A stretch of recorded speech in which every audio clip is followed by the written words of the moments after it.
हम लोग आज अन्नपूर्णा पुल पे हैं। ये देखिए प्रणव भैया है और हमारे भोजपुरी भाषा के जितना लोग बानी जा सब कोई के आपसी प्रेम बनल रहो और आप सब आजीवन ऐसे ही हंसत मुस्कुरात रही जा। सभी को हैप्पी होली है।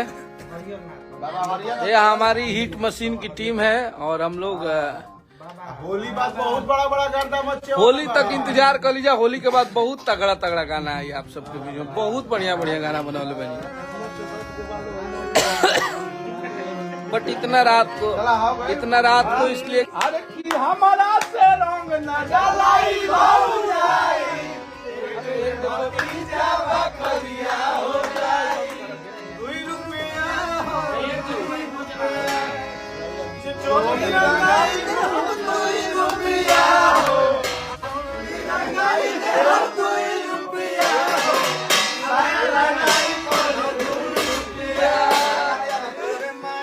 भतीजा तोर माइयो जिंदाबाद, तोर मौसियो जिंदाबाद।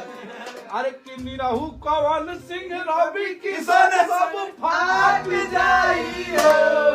कमर के सरिया घुसरी नहीं बदलता।